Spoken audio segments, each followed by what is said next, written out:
Hello everyone, मैं मोहित गंगवार आप सभी का स्वागत करता हूं अपने विद्यादान यूट्यूब क्लासेस में। कल हम लोगों ने इंडियन पॉलिटी को पढ़ना प्रारंभ किया था और हमने देखा कि किस प्रकार से राज्य की उत्पत्ति हुई और राज्य के आवश्यक तत्व देखे हमने उसके अंतर्गत। और फिर देखा कि किस प्रकार से संविधान किसी राज्य के लिए जरूरी है और देखा कि संविधान जो है वो उसकी परिभाषा क्या है, संविधान कहते किसे हैं, इन सब चीज़ों पे हमने डिटेल में चर्चा की। फिर हमने देखा कि भारत में जो स्वतंत्रता आंदोलन था उसके साथ साथ किस प्रकार से संविधान सभा की मांग की गई थी। और फिर हमने देखा कि अगस्त प्रस्ताव के माध्यम से हमारे संविधान सभा की मांग को औपचारिक रूप से स्वीकार कर लिया गया और फिर 1942 का जो हमारा क्रिप्स मिशन था उसमें भी हमारी संविधान सभा की मांग को स्वीकार किया गया। आगे देखेंगे 1946 का जो हमारा कैबिनेट मिशन प्लान था जिसके तहत हमारे संविधान का निर्माण हुआ। तो उससे पहले से थोड़ी सी हम भूमिका देखेंगे। देखिए, हमने उससे पहले एक योजना आई थी, बेबल योजना 1945 में, ठीक। और जिस समय ये बेबल योजना आई है और उसी समय देखेंगे जो इंग्लैंड है वहाँ पर चुनाव हुए और ब्रिटेन में जो चुनाव हुए थे उनमें परिवर्तन थोड़ा सा ये हुआ। पहले हम टॉपिक का नाम डाल देते हैं, भारतीय राज व्यवस्था।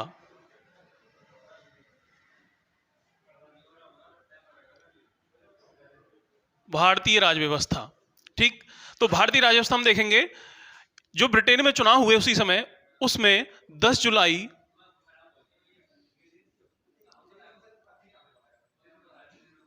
1945 ईस्वी को लेबर पार्टी की सरकार बनी। किसकी सरकार बनी? लेबर पार्टी की। और इसके प्रधानमंत्री बने एटली। तो अब नए ब्रिटेन के प्रधानमंत्री बन चुके थे एटली। तो जब एटली प्रधानमंत्री बने तो उनके योजनाओं को या उनका जो मंतव्य था उसको प्रदर्शित करने के लिए भारत में जो तत्कालीन वायसराय थे उनका नाम था लॉर्ड बेबल। लॉर्ड बेबल या लॉर्ड बेबल भी लिखा जाता है, ठीक। लॉर्ड बेबल जो थे उन्होंने 19 सितंबर 1945 ईस्वी को यह स्पष्ट कर दिया कि ब्रिटेन के जो महामहिम हैं वो चाहते हैं कि भारत अपने संविधान निर्माण की दिशा में आगे बढ़े। इसी क्रम में कुछ समय पश्चात ब्रिटेन का जो हाउस ऑफ कॉमन्स था, ठीक है, ऐसे हम कह सकते हैं ब्रिटेन की जो संसद थी, जैसे हमारे भारत की संसद है, ठीक, उसी प्रकार से ब्रिटेन की भी एक संसद है। जैसे हमने ये संसदीय प्रणाली जो है वो हमने ब्रिटेन से ही ग्रहण की थी अपने संविधान के अंतर्गत। तो जिस प्रकार से हमारी संसद के दो भाग होते हैं, कौन कौन से, लोकसभा और राज्यसभा, उसी प्रकार से ब्रिटेन की संसद में भी 2 सदन होते हैं। एक का नाम हाउस ऑफ कॉमन्स होता है और दूसरे का हाउस ऑफ लॉर्ड्स है, ठीक। तो हाउस ऑफ कॉमन्स के अंदर इन्होंने अपना भाषण प्रस्तुत करते हुए क्लीमेंट एटली ने स्पष्ट रूप से कहा कि हम भारत को जल्द ही स्वतंत्र करेंगे और भारत के संविधान निर्माण की मांग को हम स्वीकार करते हैं। और इसी निर्माण को स्वीकार करते हुए उन्होंने एक मंत्रिमंडलीय शिष्टमंडल का गठन किया, ठीक, जिसको हम बोलते हैं कैबिनेट मिशन प्लान, ठीक, कैबिनेट मिशन योजना के नाम से जानते हैं। इसमें देखिए ये 24 मार्च 1946 ईस्वी को भारत आया। कौन आया? 24 मार्च 1946 ईस्वी को cabinet mission plan, cabinet mission Bharat आया। भारत में कहां पहुंचा? भारत में दिल्ली आया। कहां आया? दिल्ली आया, ठीक है।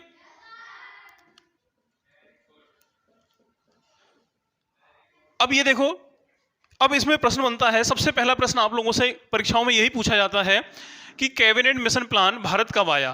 क्या पूछा जाएगा? कैबिनेट मिशन प्लान भारत कब आया। तो आप उसका सीधा सा उत्तर दे सकते हैं कि 24 मार्च 1946 ईस्वी को कैबिनेट मिशन प्लान भारत आया, ठीक। अब देखिए, इसके जो ये कैबिनेट मिशन प्लान था इसके 3 सदस्य थे, ठीक है। ये कितने सदस्यीय था? 3 सदस्यीय था। और इन 3 सदस्यों के नाम पूछे जा सकते हैं। पहले देखिए, पैथिक लॉरेंस,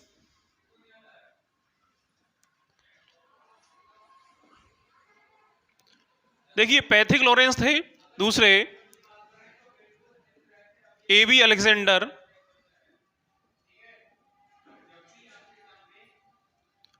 और एक स्टेफर्ड क्रिप्स, ये 3 इसके सदस्य थे, किसके? कैबिनेट मिशन के। ठीक है, ये जो थे उस समय भारत सचिव थे, भारत सचिव। ये व्यापार बोर्ड के अध्यक्ष थे, सॉरी, स्टेफर्ड क्रिप्स जो था ये नौसेना मंत्री था। ठीक है, ये एबी अलेक्जेंडर जो थे नौसेना मंत्री थे, ये व्यापार बोर्ड के अध्यक्ष थे।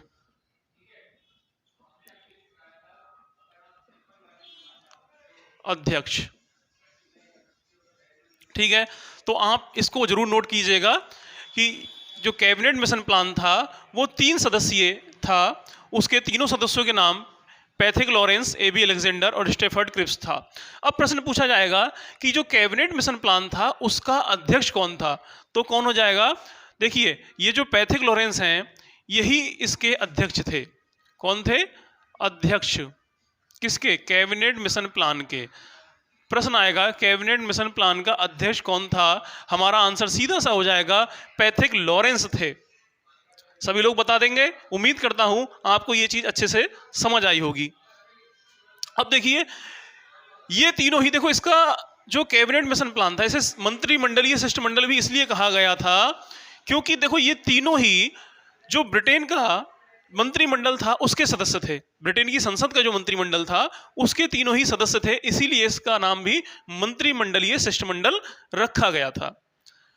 अब देखिए, ये जो कैबिनेट मिशन प्लान आया भारत में, तो इसने आकर के भारतीय नेताओं से मुलाकातें की, ठीक, और उसके पश्चात इन्होंने अपना जो 16 मई 1946 ईस्वी को, ठीक है, ये योजना प्रस्तुत की गई। कैबिनेट मिशन प्लान जो था या कैबिनेट मिशन योजना जो थी वो 16 मई 1946 को प्रस्तुत की गई। ठीक, और इसमें क्या क्या कहा गया था?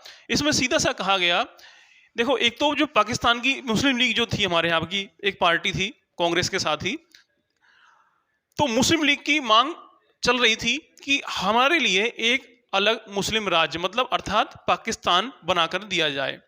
लेकिन जो कैबिनेट मिशन योजना आई उसमें मुस्लिम लीग की पाकिस्तान की मांग को अस्वीकार कर दिया गया था स्पष्ट रूप से। ठीक, और उसमें कहा गया था कि भारत जो होगा, भारत की एक संविधान सभा बनाई जाएगी। ठीक है, भारत का जो संविधान का निर्माण होना है वो किसके द्वारा होगा? संविधान सभा के द्वारा होगा। प्रारंभ में कैबिनेट मिशन का भी ये सोचना था कि जो संविधान सभा का जो निर्माण होगा उसके जो सदस्य चुने जाएंगे वो वयस्क मताधिकार के आधार पर चुने जाने चाहिए। लेकिन वयस्क मताधिकार के आधार पर चुनने में सबसे बड़ी समस्या यही थी कि उसमें अत्यधिक समय लग जाता। इसलिए कैबिनेट मिशन ने जो ये संविधान सभा थी उसके सदस्यों का जो चुनाव था वो अप्रत्यक्ष रूप से प्रांतीय विधान सभाओं के सदस्यों के द्वारा कराया गया था। तो देखेंगे इसके द्वारा हमारी संविधान सभा का निर्माण हुआ। संविधान सभा का निर्माण हुआ किसके द्वारा? कैबिनेट मिशन प्लान या कैबिनेट मिशन योजना के तहत भारतीय संविधान सभा का निर्माण हुआ। तो भारतीय संविधान सभा में एक तो इन्होंने सदस्य संख्या निश्चित की। कैबिनेट मिशन प्लान में कहा गया कि संविधान सभा में कुल 389 सदस्य होंगे। कितने सदस्य होंगे? सब कुल 389 सदस्य होंगे। तो प्रश्न पूछा जाए कि संविधान सभा में कुल कितने सदस्य थे, तो हमारा आंसर क्या हो जाएगा? 389। ये हो जाएगी कुल सदस्य संख्या। अब देखिए, इन सदस्यों को भी 2 या 3 भागों में बांटा गया था। देखिए 2 में कैसे बांटा गया, 3 में कैसे बांटा गया। देखिए ये थे 296 और 93, ठीक। 296 जो थे वो ब्रिटिश प्रांतों से थे, ब्रिटिश प्रांतों से, ठीक। और 93 जो थे वो देसी रियासतों से थे। कहां से थे? देसी रियासतों से, ठीक। देसी रियासतों से इनका चयन होना था, किनका? 93 सदस्यों का। और 296 का जो चुनाव होना था वो ब्रिटिश प्रांतों से होना था।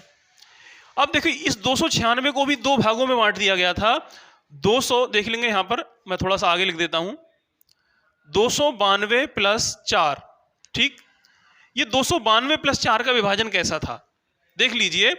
ये जो थे, ये 292 जो सदस्य चुन के आने थे वो 11 ब्रिटिश प्रांतों से चुनकर आने थे, ठीक है। जैसे सीधे समझिए, जब भारत देश आजाद हो रहा था, या मतलब लीजिए, या आप समझ सकते हैं कि 1946 ईस्वी का जो समय है, उस समय हमारे भारत में जो अंग्रेजों का शासन था, ठीक, जहां जहां ब्रिटेन के लोगों का प्रभुत्व था, वो पूरा साम्राज्य या वो पूरा क्षेत्र 11 प्रांतों में विभाजित था, ठीक। तो उन 11 प्रांतों से 292 सदस्य चुनकर आने थे, और 4 सदस्य जो थे वो ब्रिटेन के ही लोगों ने, मतलब 4 चीफ कमिश्नरी क्षेत्र बना रखे थे, मतलब ब्रिटेन की सरकार ने 4 चीफ कमिश्नरी क्षेत्र बना रखे थे। उन चारों क्षेत्रों से एक एक सदस्य चुन करके आना था। तो इन दोनों को कुल मिलाकर के संख्या हमारी 296 होती है, जिसे बोलते हैं 296। और वैसे अगर हम इसको भी 296 को भी अगर डिवाइड करेंगे दो भागों में, तो 292 और 4 ये हमारा नंबर निकल करके आएगा, ठीक है। तो देखेंगे, जैसे अगर हम और सिंपल वे में इसको समझने के प्रयास करें, तो देखो जैसे हमारा भारत क्या है, भारत एक संघ है इस समय, ठीक। तो जो भारतीय संघ है वो, उसमें कितने हैं? देखो 28 राज्य हैं, ठीक, और 8 केंद्र शासित राज्यों को मिलाकर के हमारे भारत संघ का निर्माण होता है, ठीक है। तो उसी प्रकार से जो ब्रिटिश राज्य था उसका निर्माण 11 प्रांतों और 4 चीफ कमिश्नरी प्रांतों को मिलाकर के होता था। इनमें देखिए 11 ब्रिटिश प्रांत जो थे उनके नाम इंपॉर्टेंट नहीं है, वो आपसे नहीं पूछेगा, लेकिन जो 4 चीफ कमिश्नरी प्रांत थे उनके बारे में पूछा जा सकता है, इसलिए मैं उनको मेंशन करूंगा यहां पर, ठीक है। देखिए मैं यहां पर लिख देता हूं,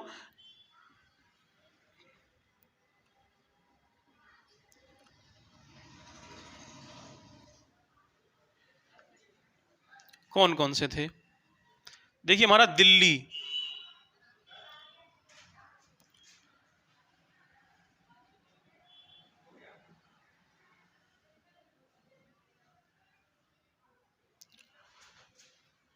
कुर्ग, बलूचिस्तान,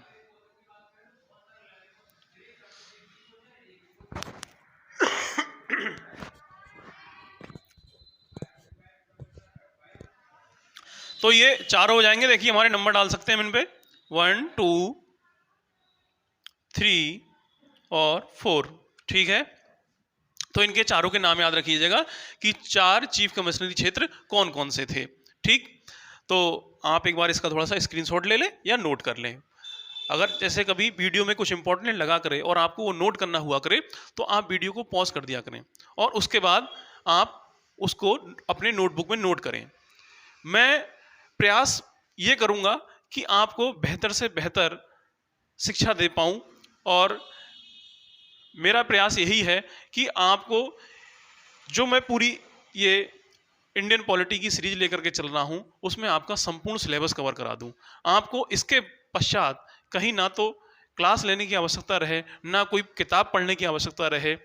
आपका जितने भी एग्जामों में क्वेश्चन आए वो सब इन वीडियो के माध्यम से आपके कंप्लीट हो जाएं। मेरा प्रयास यही है, और इस प्रयास में मैं आपका सहयोग जरूर चाहता हूं। प्लीज सब्सक्राइब करें मेरे चैनल को और ज़्यादा से ज़्यादा शेयर करें, और वीडियो अगर पसंद आया करे तो लाइक जरूर किया करें, और अपनी प्रतिक्रिया नीचे कमेंट बॉक्स में जरूर दें, जिससे हमें आपकी प्रतिक्रिया पता चलती रहे कि आप कैसा अनुभव कर रहे हैं मेरे साथ में। चलिए आगे बढ़ते हैं क्लास की ओर। देखिए ये 4 चीफ कमिश्नरी प्रांत थे। तो आपको हमने ये जो नंबर बताए थे कि संविधान सभा में कुल कितने सदस्य थे, 389। उनमें देखिए 296, 93 ये आपको समझ में आ गए, ठीक।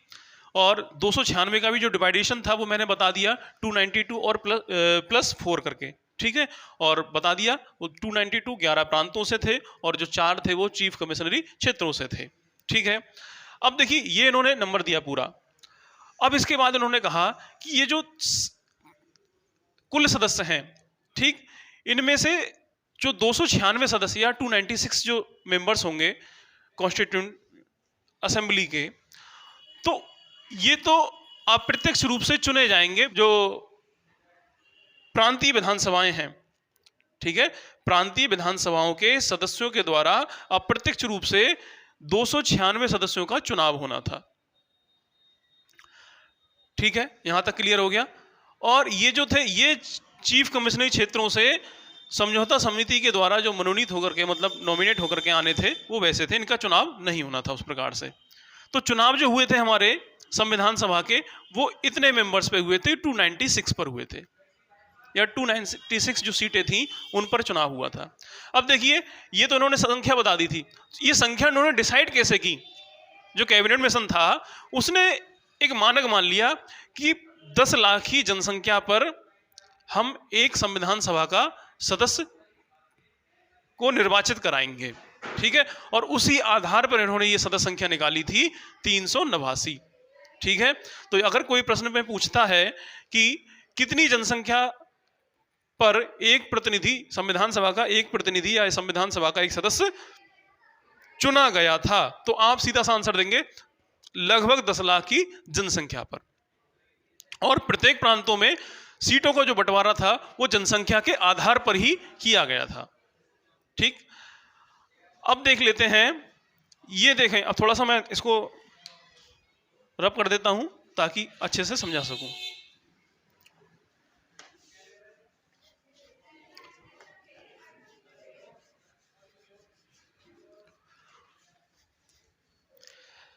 देखिए ये जो हमारे 296 पर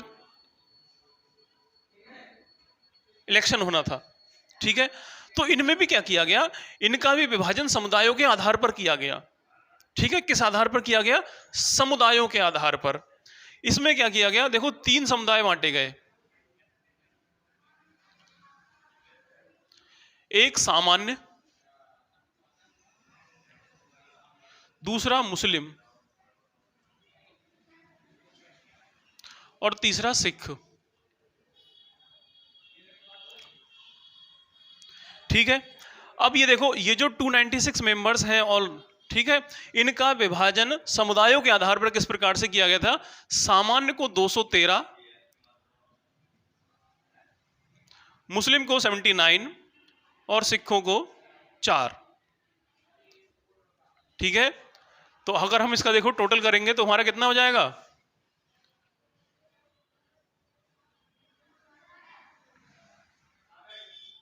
296 हो जाएगा, ठीक है। तो इस आधार पर इन्होंने विभाजन किया था। ये सामान्य जो था इसमें क्या था, मुस्लिम और सिख को जोड़कर जो भी इस वर्ग थे वो सब किसके अंतर्गत थे? सामान्य के अंतर्गत थे, ठीक।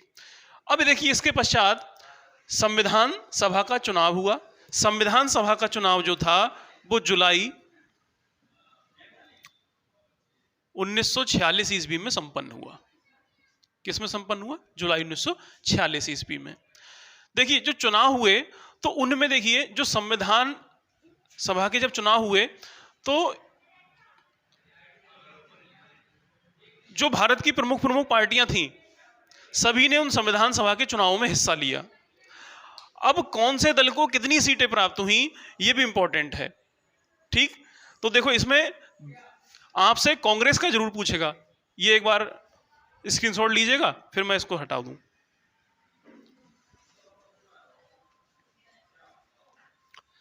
अब देख लीजिएगा जो हमारी 296 सीट थी, ठीक, इनमें से कांग्रेस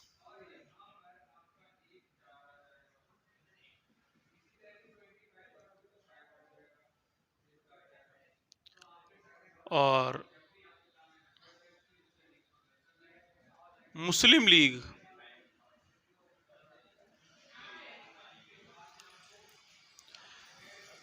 देखिए अन्य, ठीक है। हम सामान्यतः देखिए अन्य के अंतर्गत ही रख देंगे कितनी सीटों को, 15 सीटों को। मुस्लिम लीग को कितनी सीटें मिली थी, 73, और कांग्रेस को कितनी मिली थी, 208, 208, ठीक। ये इसमें देखो आपसे ज्यादातर पूछी जाती हैं कांग्रेस की सीटें। वो पूछता है कि संविधान सभा के चुनाव में कांग्रेस ने कितनी सीटों पर विजय प्राप्त की, ठीक है। तो आप आंसर क्या देंगे, 208 सीटों पर कांग्रेस ने विजय प्राप्त की। मुस्लिम लीग की सीटें भी जरूर पूछी जाती हैं कि मुस्लिम लीग ने संविधान सभा के चुनाव में कितनी सीटों पर विजय प्राप्त की थी, 73, ठीक है। अन्य 15 सीटों पर अन्य लोग जीते। अन्य में देखिए, हालांकि देखो आपसे अन्य के विषय में नहीं पूछेगा ज्यादा, ठीक है। इसमें क्या है, मैंने अन्य के अंतर्गत जो 15 सीटें रख दी हैं, इसमें देखिए अगर मैं इसको भी विभाजित करना चाहूं तो, वैसे ये आपके हिसाब से इंपॉर्टेंट नहीं है, लेकिन अगर बताना चाहूं तो क्या था इसमें, देखो 7 जो थे वो छोटी छोटी पार्टियां थी, 7, उन सबको एक एक सीट मिली थी, ठीक है। और 8 जो थे वो निर्दलीय थे, ठीक है, मतलब वो किसी भी पार्टी से समर्थित नहीं थे। और ये जो 7 चुने गए थे वो छोटी छोटी पार्टियों से समर्थित थे। जैसे अगर मैं यहां पर नाम लेना चाहूं तो एक यूनिस्ट पार्टी थी, उसका एक सदस्य चुन करके आया, ठीक। एक यूनिस्ट मुस्लिम पार्टी थी, उसका एक सदस्य चुन के आया। एक यूनिस्ट शेड्यूल कास्ट पार्टी थी, ठीक, उसका एक सदस्य चुन करके आया। एक कृषक प्रजा पार्टी का सदस्य चुन के आया। एक अनुसूचित जाति संघ का सदस्य चुन करके आया। और एक कम्युनिस्ट पार्टी का सदस्य चुन करके आया। और एक सिख चुन करके आया, ठीक। तो इस प्रकार से सिख पार्टी थी, यहां सिख धर्म का नहीं आया था, बल्कि सिख पार्टी से एक चुन करके आया, ठीक है, यहां पर ऐसे समझ लीजिए। तो ये इस प्रकार से ये 7 सदस्य चुन करके आए थे और ये 8 निर्दलीय चुनाव जीते थे। तो इस प्रकार से ये इनकी संख्या कितनी हो जाती थी, 15।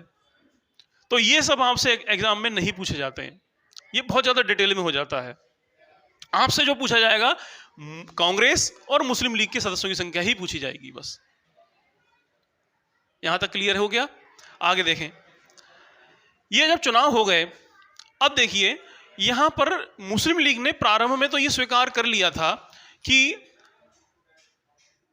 जो कैबिनेट मिशन योजना थी उसको स्वीकार कर लिया था, ठीक है। और जो कैबिनेट मिशन योजना थी उसमें यह भी प्रावधान किया गया था कि जब तक संविधान का निर्माण नहीं हो जाता तब तक शासन संचालित करने के लिए एक अंतरिम सरकार का गठन किया जाएगा, जैसे हम इंटरिम गवर्नमेंट बोलते थे इंग्लिश में, ठीक है, उसका गठन होना था। तो जो इंटरिम सरकार या मतलब इंटरिम गवर्नमेंट या अंतरिम सरकार का जो गठन होना था, उसमें 24 अगस्त 1946 ईस्वी को इस सरकार के गठन की घोषणा हुई और 2 सितंबर 1946 ईस्वी को अंतरिम सरकार का गठन हो गया। किसका? अंतरिम सरकार का गठन हुआ,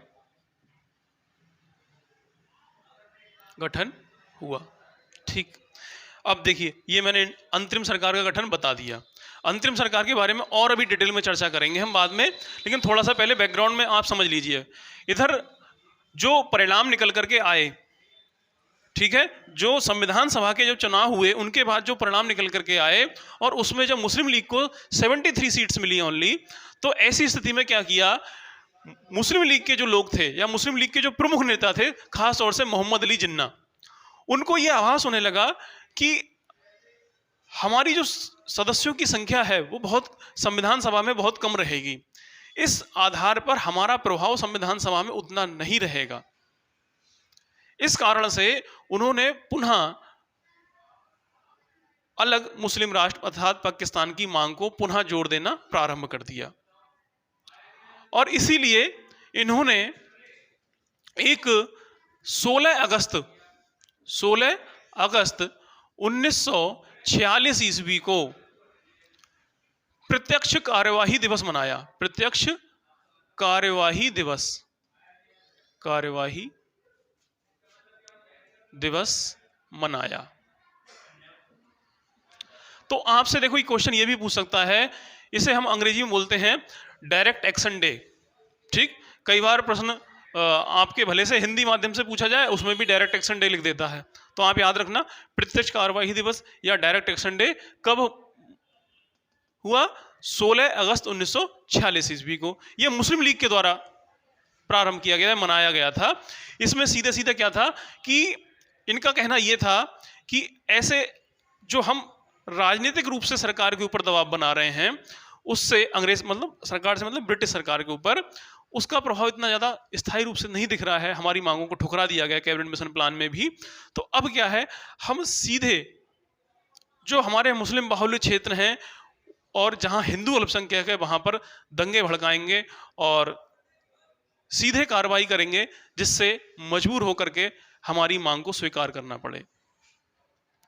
और 16 अगस्त को बंगाल के कलकत्ता में, बंगाल के देखिए थोड़ा सा और बता दूं, 1945-46 ईस्वी में भी भारत में प्रांतीय चुनाव हुए थे। ठीक, और पंजाब, बंगाल, सिंध, इन क्षेत्रों में गैर कांग्रेसी सरकारें बनी थी।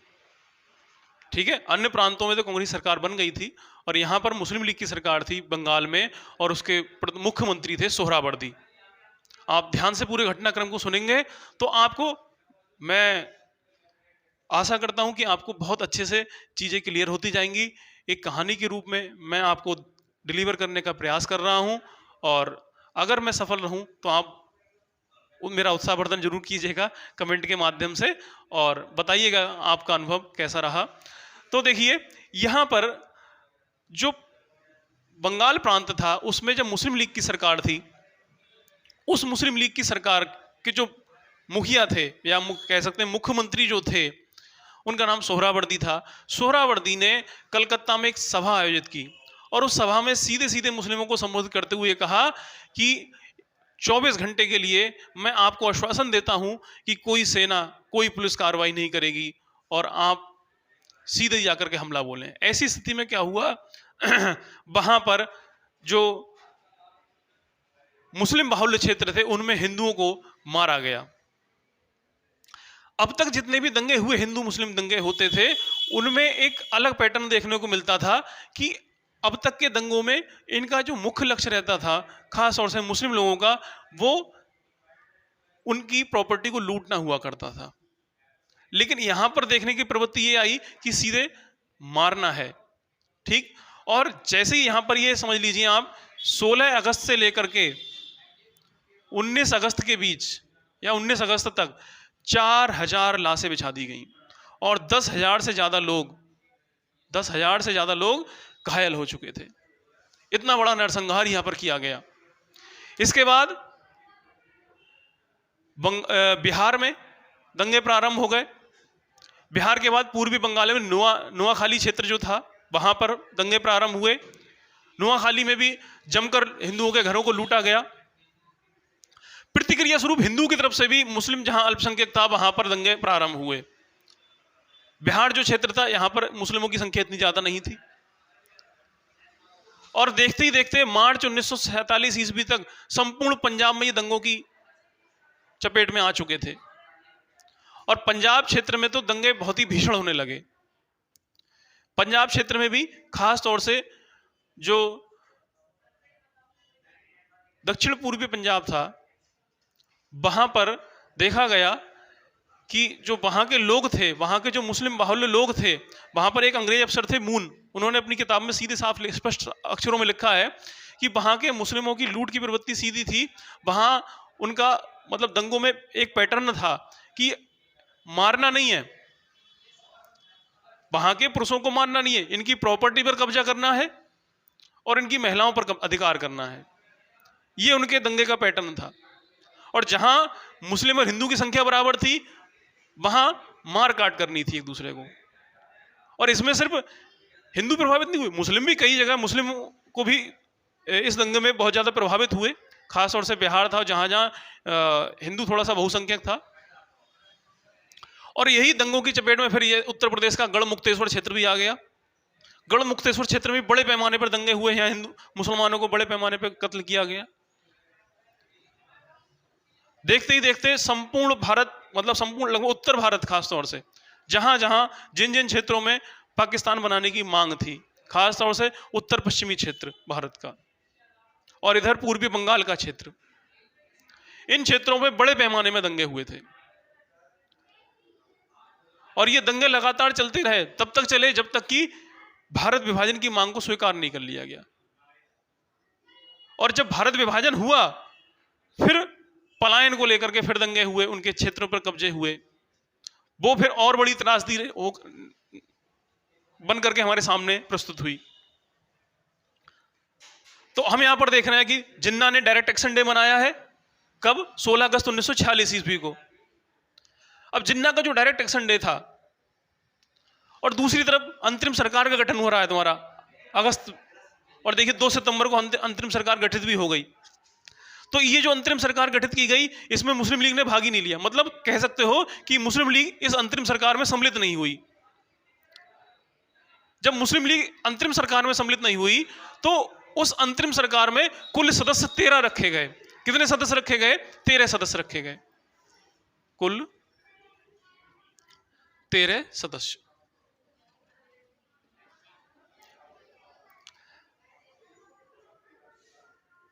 इसमें जो अंतरिम सरकार थी,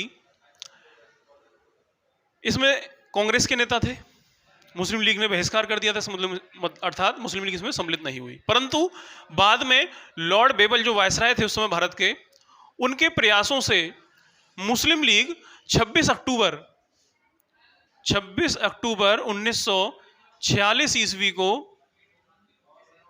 अंतरिम सरकार में सम्मिलित हुई। और जब मुस्लिम लीग अंतरिम सरकार में सम्मिलित हुई, तो मुस्लिम लीग के 5 सदस्यों को, कितने सदस्यों को? 5 सदस्यों को अंतरिम सरकार में सम्मिलित किया गया। किसमें सम्मिलित किया गया? अंतरिम सरकार में। तो अब देखिए अंतरिम सरकार की कुल सदस्य संख्या कितनी हुई? कुल सदस्य कितने हो जाएंगे? 15। कितने हो जाएंगे? 15। अब आप सोच रहे होंगे 15 कैसे हो गए, है ना? 13 पहले से थे, 5 और हुए, 18 हो जाने चाहिए थे। देखिए हुआ क्या था, जो पहले से 13 सदस्य थे, उनमें से 3 सदस्यों को इस्तीफा दिलवा दिया गया। मतलब जो कांग्रेस के 3 सदस्य थे, उनको इस्तीफा दिलवा दिया गया, और उनके स्थान पर 5 मुस्लिम लीग के सदस्य सम्मिलित कर लिए गए। तो अर्थात देखिए पहले जो 13 थे, 13 में से 3 माइनस कर दीजिए, कितना बचा? 10। और इसके बाद 5 मुस्लिम लीग के आप जोड़ देंगे तो कितने सदस्य हो जाएंगे? 15। तो अंतरिम सरकार में कितने सदस्य संख्या हो गई है? 15। ठीक। इसमें लॉर्ड बेबल भी सम्मिलित थे, अध्यक्ष पद पर जो थे वो लॉर्ड बेबल थे। ठीक। अब मैं थोड़ा सा इसको हटा देता हूं अभी।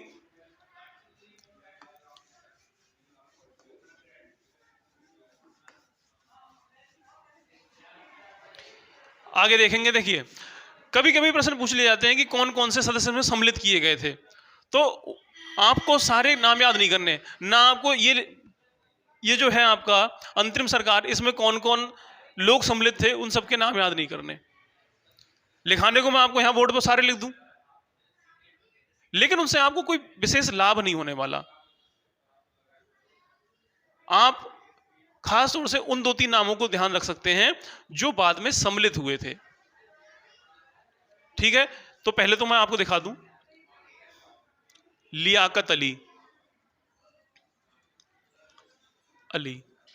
ये मुस्लिम लीग के थे जो बाद में सम्मिलित हुए थे।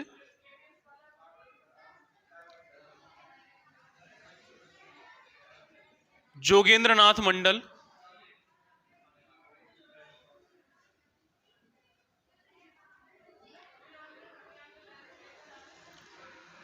आई चुनरीकर,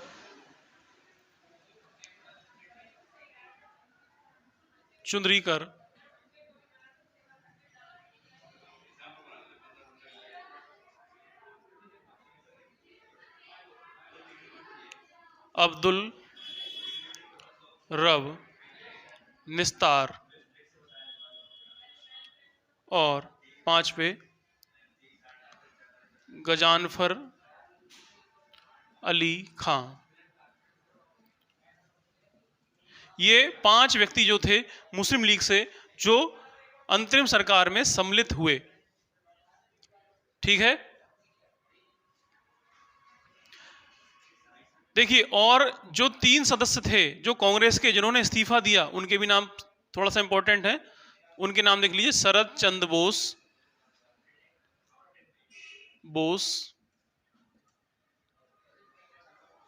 सैयद अली जहीर और साफत अहमद खां। ठीक है, ये जो 3 थे, ये कांग्रेस के 3 ऐसे सदस्य थे जिनका इस्तीफा दिलवाया गया, और ये 5 जो सदस्य थे मुस्लिम लीग के, जिनको अंतरिम सरकार में सम्मिलित किया गया। और इन सबको बड़े महत्वपूर्ण मंत्रालय दिए गए। देखिए, जैसे खास तौर से लियाकत अली को वित्त मंत्रालय दिया गया। कौन सा मंत्रालय दिया गया? वित्त मंत्रालय। ठीक है, ये बहुत महत्वपूर्ण मंत्रालय था। जोगेंद्र नाथ मंडल जो थे, इन्हें विधि मंत्रालय दिया गया। ठीक है, ये आई चुंदरीकर जो है, इनको वाणिज्य मंत्रालय दिया गया था। ठीक है, और अब्दुल रम निस्तर और गजाफर अली खां को, इनको संचार मंत्रालय दिया गया। संचार मंत्रालय देख लेंगे। और ये जो थे, इनको स्वास्थ्य मंत्रालय, स्वास्थ्य। ठीक है, ये कुछ महत्वपूर्ण मंत्रालय जो इनको दिए गए थे। इनमें देखिए, आपको ज्यादा कुछ याद नहीं रखना, खास तौर से लियाकत अली का वित्त मंत्रालय। ठीक है, लियाकत अली को कौन सा मंत्रालय दिया गया था? वित्त मंत्रालय दिया गया था। ठीक है, और जब वित्त मंत्रालय इन्हें मिला, देखिए, अब आप सोचेंगे कि मुस्लिम लीग जो पहले सम्मिलित नहीं हुई थी और वो बाद में सम्मिलित क्यों हुई? देखिए, इनका सम्मिलित होने का पहला उद्देश्य यही था कि अब हम क्या करेंगे, जो पाकिस्तान की मांग है वो मतलब अंतरिम सरकार में सम्मिलित होने के, या अंतरिम सरकार में सम्मिलित होकर के पाकिस्तान की मांग को उठाएंगे, और जो जिस उद्देश्य से अंतरिम सरकार का गठन किया गया है, उन उद्देश्यों को पूर्ण नहीं होने देंगे। जिस कारण से क्या होगा, ये अंतरिम सरकार जो है वो अपने उद्देश्यों में विफल हो जाएगी। इसीलिए समय समय पर लगातार मुस्लिम लीग ने जो अंतरिम सरकार थी उसके कार्यों में बाधाएं पहुंचाई। इसी कारण से हमारे एक जो संविधान निर्माता, हमारे देश के सबसे महान नेताओं में से शुमार, जिनका नाम है डॉक्टर भीमराव अंबेडकर, उन्होंने कहा कि, मतलब किसके बारे में कहा? अंतरिम सरकार के बारे में कहा। उन्होंने कहा यह एक ऐसे देश की सरकार है जिसे 2 राष्ट्र संचालित कर रहे हैं। ठीक है, ये अगर कभी स्टेटमेंट आए कि ये अंतरिम सरकार के बारे में ये स्टेटमेंट किसने दिया था कि ये एक ऐसे देश की सरकार है जिसे 2 राष्ट्र संचालित कर रहे हैं, तो ये स्टेटमेंट हो जाएगा डॉक्टर भीमराव अंबेडकर का। बाकी आगे हम कल कंटिन्यू करेंगे, क्योंकि ये वीडियो बहुत लंबा हो जाएगा, इसलिए बाकी चीज़ें हम कल आने वाले क्लास में डिस्कस करेंगे और पूरा डिटेल में डिस्कस होगा। अपना सहयोग बनाए रखिएगा और कृपया वीडियो को लास्ट तक देखा जरूर करें। मेरा वीडियो बनाने का उद्देश्य यह है कि ताकि मैं आपके पास तक वो महत्वपूर्ण जानकारियां पहुंचा पाऊं जो शायद आपको किताबों में ना मिल पाए। इसलिए मेरे प्रयास को आप सफल बनाएं और अंत तक वीडियो को देखें, चैनल को सब्सक्राइब करें और ज़्यादा से ज़्यादा वीडियो पर लाइक दिया करें और अपने मित्रों के साथ वीडियो को शेयर करें और उनसे भी सब्सक्राइब करने के लिए बोलें। दूसरा, देखिए, जितना जल्दी मेरे 1000 सब्सक्राइबर पूरे हो जाएंगे उतनी जल्दी मैं लाइव आ पाऊंगा। अभी क्या है, अभी यूट्यूब पर लाइव आने का ऑप्शन नहीं है जब तक 1000 सब्सक्राइबर पूरे नहीं होते। तो जैसे ही मेरे 1000 सब्सक्राइबर पूरे हो जाएंगे मैं लाइव कर सकता हूं, और लाइव क्लास जब हम लोग लेंगे तो उस क्लास का आनंद ही कुछ और आएगा, सीधे मैं आपसे संपर्क कर पाऊंगा। और चलिए, इन्हीं शब्दों के साथ मैं आज की क्लास को एंड करता हूं।